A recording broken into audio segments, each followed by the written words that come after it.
GMNA uses artificial intelligence for generated speech, visuals, and production. AI-generated content may contain errors. Please verify important information before making decisions or taking action.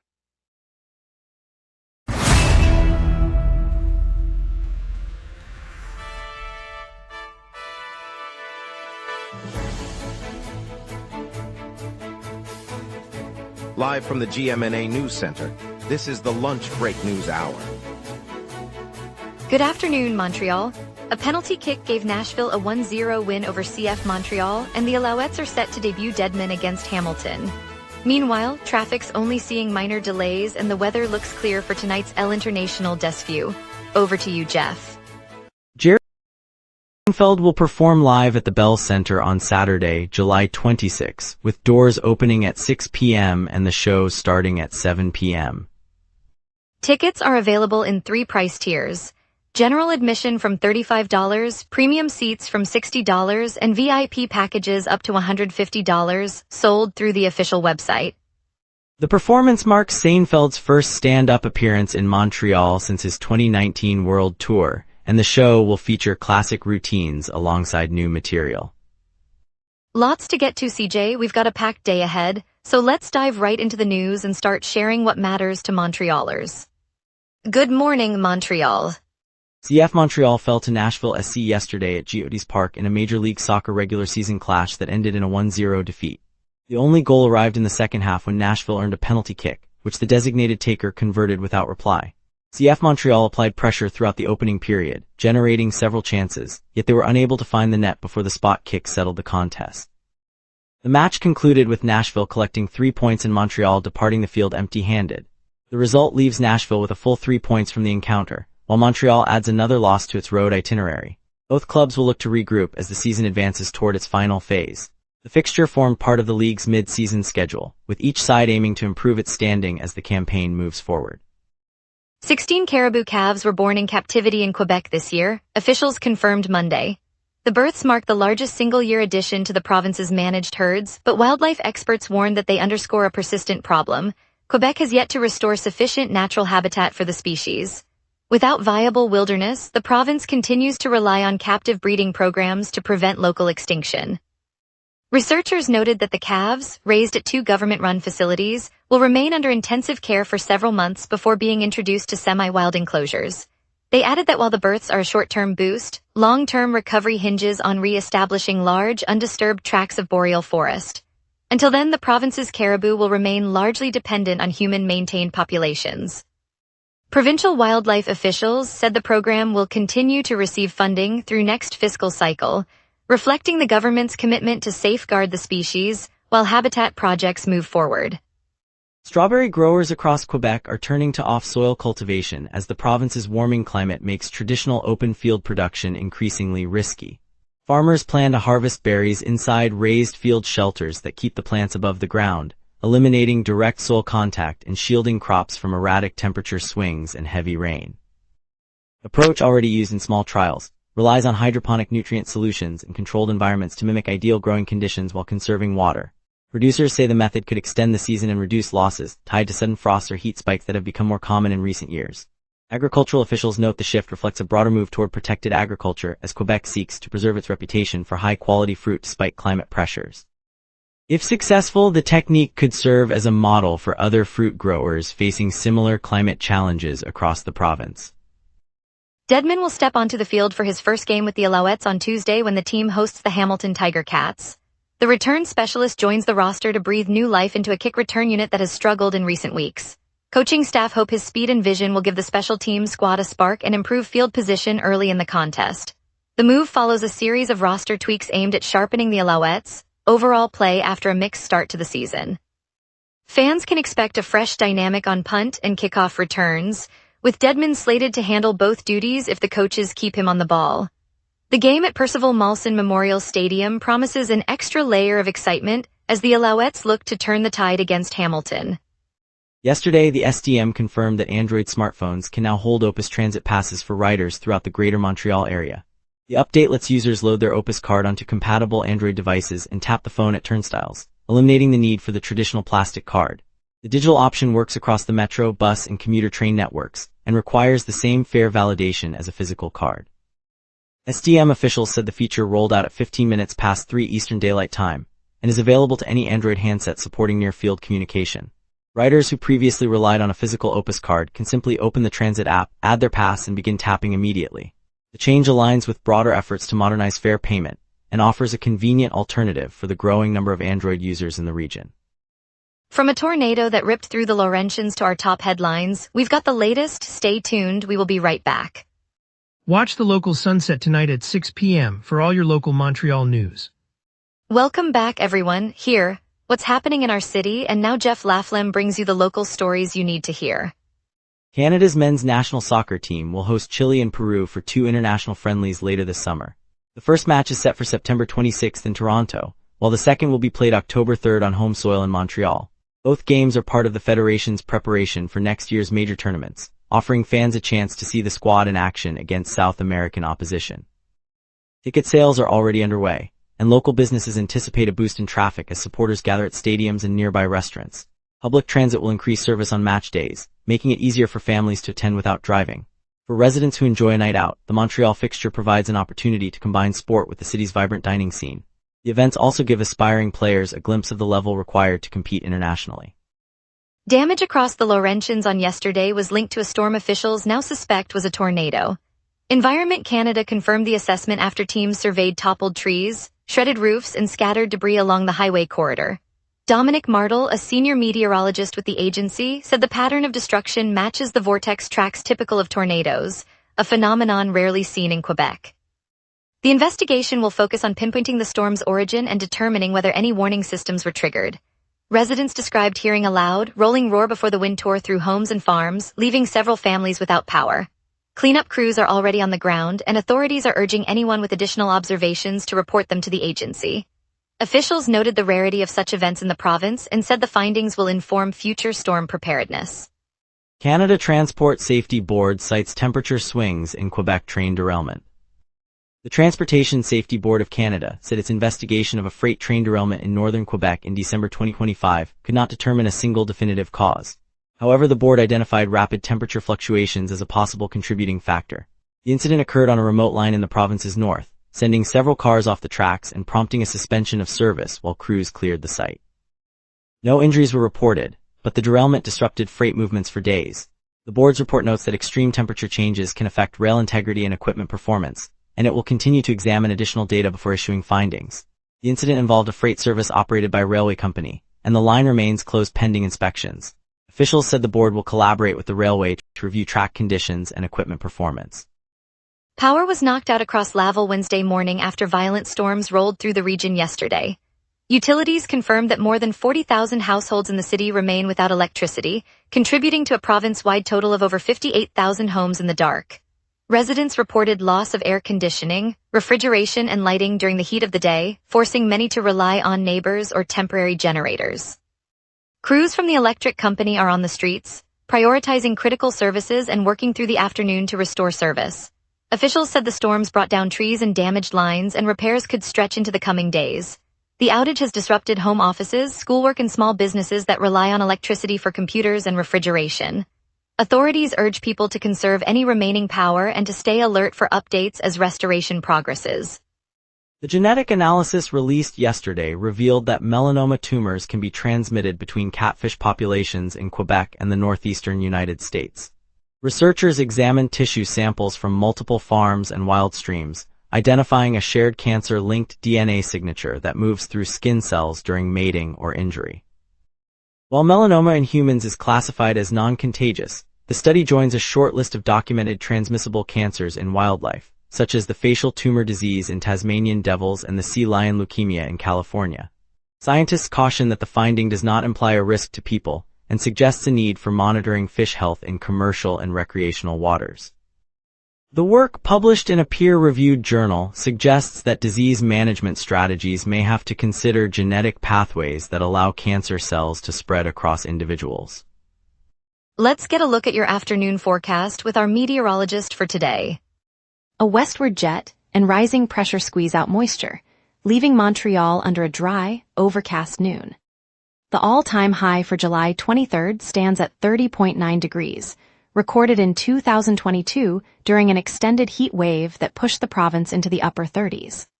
The all-time low is 14.6 degrees, set in 2025 when an Arctic trough slipped unusually far south, blanketing the city in bitter air for several days. By contrast, the climate normal for this date hovers around a high of 22 and a low of 13, making today's 20-degree overcast feel modest. The live radar displays a clean swath across southern Quebec, with no echoes over the island. A weak ridge of high pressure over the Great Lakes pushes dry air westward under a jet stream blowing at 64 kilometers per hour from the west. With no moisture to feed storms, the map will stay quiet through the afternoon, and the clouds will thin as the ridge strengthens later this evening. Turning now to today's outlook. At noon, the city sits under a thick overcast, temperature 20 degrees, humidity 66%, and a gentle west wind at 10 kilometers per hour with gusts up to 34. Pressure is near average, but nudging upward, signaling drier, more stable air moving in behind the jet stream that streams westward at 64 kilometers per hour aloft. By mid-afternoon, the sun will break through, climbing to a high of 24 degrees under clear skies, while the wind shifts to the southwest and peaks near 26 kilometers per hour, feeling brisk.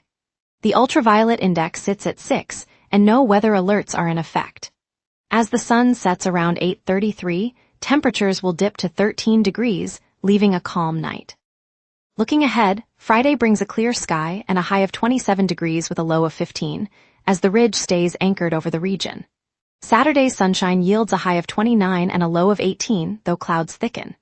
Sunday remains overcast, high 28, low 19, while the jet stream drifts northward, keeping moisture at bay. Monday sees a modest warm front.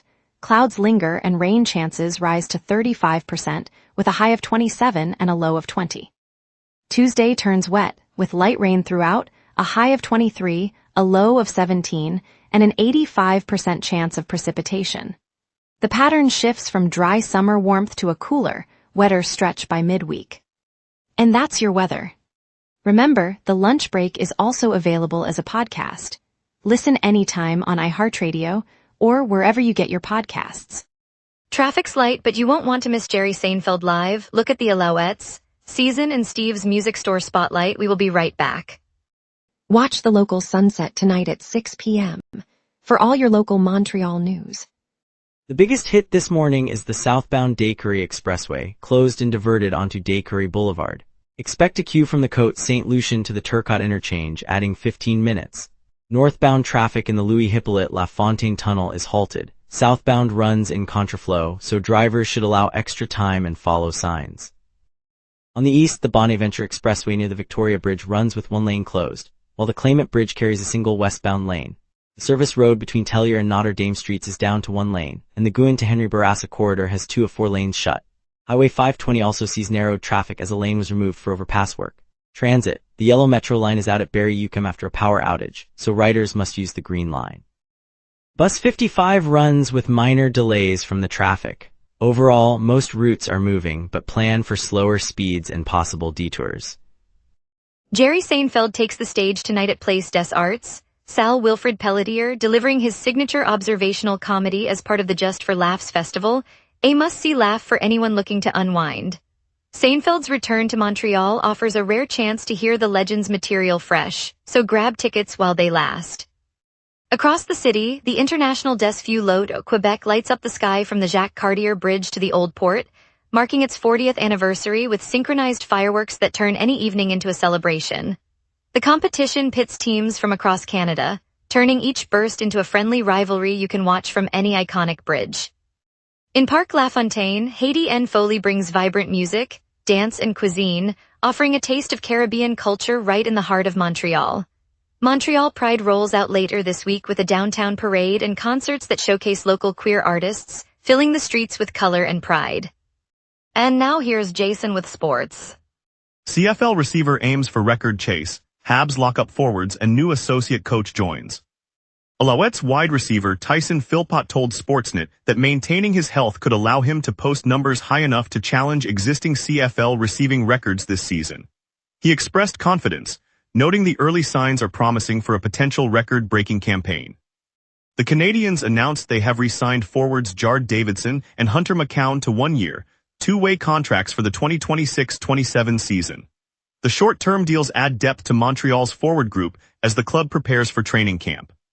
Montreal confirmed Derek Lalonde's appointment as associate coach on July 20th. Lalonde brings NHL experience from his assistant tenure with the Tampa Bay Lightning, where he contributed to back-to-back Stanley Cup victories. His addition bolsters the Habs' coaching staff heading into the new season. Steve's Music Store on St. Laurent in downtown Montreal has been the go-to spot for guitarists, drummers, and budding composers for 62 years.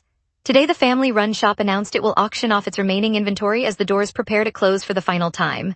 From vintage amps that once sang on local stages to sheet music that taught generations of students, the sale is a farewell to a place that has shaped the city's sound. Neighbors say the storefront feels like a living museum of Montreal's musical heritage, and its loss will echo through the cafes and rehearsal rooms that have relied on its expertise. It matters because every chord struck in the city once passed through Steve's hands. And now a heartwarming tale. 16 captive caribou calves have just been born in Quebec, a hopeful sign for wildlife. Stay tuned. Coming up tonight at 6, the local sunset. Your neighborhood, your city, your news. From City Hall decisions to the stories happening right on your street, we cover what matters most to Montrealers. Join us tonight at 6 p.m. on GMna for the local Sunset, Montreal's evening newscast. The world's biggest comedy festival, Just for Laughs Montreal 2026, kicks off today at Place des Arts with headline shows that have drawn global stars and thousands of fans to downtown Montreal's Quartier des Spectacles. The buzz is electric and the city is laughing out loud. Carl Dumont is there. Carl Dumont. Thanks, CJ Waterhouse. I'm standing on the marble steps of Place des Arts, the neon lights of St. Catherine flickering above a sea of laughing faces. The scent of fresh croissants mixes with the buzz of street musicians as crowds spill from the outdoor stage at Place des Festivals onto the cobblestones. Tonight, the legendary Jerry Seinfeld steps into the Salle Wilfrid Pelletier, his microphone glinting under the chandelier, while Weird Al Yankovic rehearses a parody that has fans chanting in both French and English. The festival runs from July 15 to 26, filling every theater, bar, and alley in the Quartier des Spectacles with jokes that bounce off the historic facades. For many Montrealers, this is more than a comedy marathon. It's a shared moment where strangers become friends over a punchline, reminding us that laughter can stitch a city together. Nearby, a vendor sells orange popcorn and balloon animals, while teenagers snap selfies with the festival logo painted on a mural, their laughter echoing down the boulevard. Carl Dumont virtually at Place des Arts. On a crisp autumn morning in the heart of the Mile End, Minister Martin Byron stepped onto the modest stage set up in front of the local bakery that doubles as a community hub. Neighbors gathered around the red brick facade, coffee cups steaming, children perched on crates, their faces bright with curiosity. Byron, known for championing higher education and women's status, unfolded a simple parchment announcing she will seek another term for the Coalition Avenir Quebec in the Chutes de la Chaudière riding this October. As she spoke, a retired teacher handed her a handmade bookmark embroidered with the words "Future Focused," and a group of university students presented a small banner stitched with the district's name in bold letters.